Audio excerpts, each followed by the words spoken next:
اعوذ باللہ من الشیطان الرجیم بسم اللہ الرحمن الرحیم. پیارے بچوں السلام علیکم ورحمۃ اللہ وبرکاتہ. کلاس 8 سبجیکٹ سویکس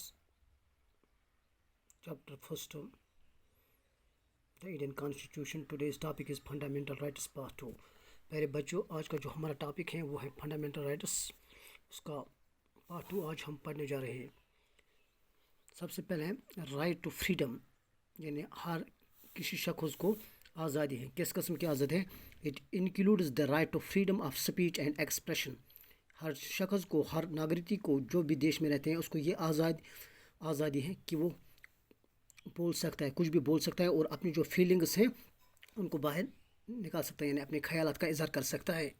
یعنی کچھ بولنے کا مطلب یہ نہیں ہے کہ وہ حکومت کے خلاف کوئی غلط یا ملک میں بغاوت اٹھائے، نہیں، بلکہ وہ اس کے بغیر جو بھی اس کے من میں ہے، یعنی وہ اپنے جذبات کا خیال یعنی جذبات کا اظہار کر سکتا ہے. اس کو ہمارا کانسٹیٹیوشن یہ حق دیتا ہے، اور کانسٹیٹیوشن میں یہ لکھا ہے کہ ہر ایک شخص کو جو بھی اس دیش میں رہتا ہے اس کو یہ حق حاصل ہے کہ وہ بول سکتا ہے، وہ اپنے خیال کا اظہار کر سکتا ہے، وہ آواز اٹھا سکتا ہے. اس سے پہلے کہ جب اگر ہم دیکھیں گے کہ جب کانسٹیٹیوشن بننے سے پہلے جو ہمارے نچلے طبقے کے لوگ ہیں وہ کچھ بھی نہیں بول سکتا، یا عورتیں ہیں وہ اپنی آواز نہیں اٹھا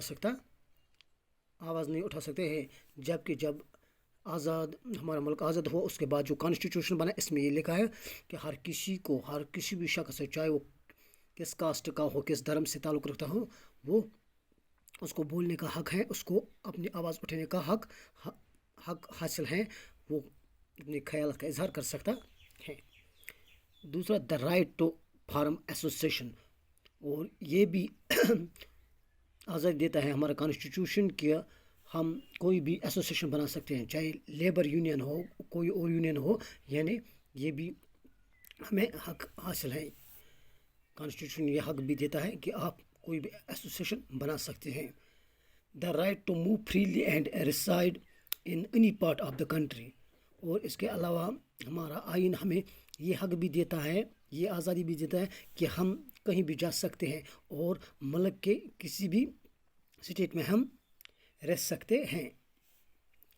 دا right to practice any profession, occupation اور بزنس، اس کے علاوہ ہمارا آئین ہمیں یہ آزادی بھی دیتا ہے کہ ہم کوئی بھی پروفیشن کر سکتے ہیں، کوئی بھی تجارت کر سکتے ہیں، کوئی بھی بزنس کر سکتے ہیں، اس کی بھی ہمیں اجازت ہے.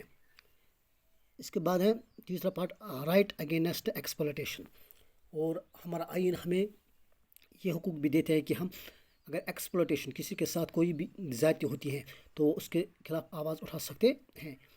The constitution prohibits human trafficking, ہمارا کانسٹیٹیوشن نے پابندی لگایا ہیومن ٹریفکنگ کہتے ہیں کہ کہیں سے لوگوں کو لاتے ہیں اور ان سے محنت کرواتے ہیں یا ان سے مزدوری کرواتے ہیں. اس پر وہ پروہیبٹ کرتے ہیں، یعنی بین لگاتے ہیں. فورسڈ لیبر پر، یعنی زبردستی کسی کو لاتے ہیں اور ان سے کام کرواتے ہیں زبردستی سے. And employment of children under 14 years of age, اور یعنی 14 سال سے کم عمر کے بچوں سے کام کروانے پر ہمارا جو قانون ہے، یعنی ہمارا آئین ہے، وہ اس پر پوری طرح سے پروہیبٹ کرتا ہے، یعنی بین کرتا ہے. چوتھا part right to freedom of religion, اور چوتھا پوائنٹ یہ ہے کہ یہ آزادی بھی ہمارا کانسٹیٹیوشن ہمیں دیتا ہے کہ ہم کوئی بھی دھرم فالو کر سکتے ہیں، یعنی کوئی بھی ریلیجن ہم فالو کر سکتے ہیں، کسی بھی ریلیجن کا ہم فالو کر سکتے ہیں. Every person has the right to practice, profess and propagate the religion of their choice. ہر ایک ناگرکی کو جو بھی اس دیش میں رہتے ہیں اس کو یہ حق حاصل ہے کہ وہ کسی بھی دھرم کا وہ فالو کر سکتے ہیں، چاہے اسلام ہو، چاہے ہندوازم ہو، کسی بھی اس پر یہ نہیں ہے کہ آپ یہ دھرم فالو نہیں کر سکتے ہیں، بلکہ ہمارا کانسٹیٹیوشن ہمیں یہ حق دیتا ہے، یہ آزادی دیتا ہے کہ آپ کسی بھی ریلیجن کے فالو کر سکتے ہو، اور یہ آپ کی چوائس ہے، اور اس کے پرچار کر سکتے ہو، اس ریلیجن کا پرچار کر سکتے ہو. یہ ہمارا قانون ہمیں اجازت دیتا ہے اس کی. اس کے علاوہ کلچرل اینڈ ایجوکیشنل رائٹس، اور ایجوکیشنل رائٹس دیتے ہیں ہمیں ہمارا کانسٹیٹیوشن. آل مائنارٹیز، ریلیجنس اور linguistic can set up an educational institution.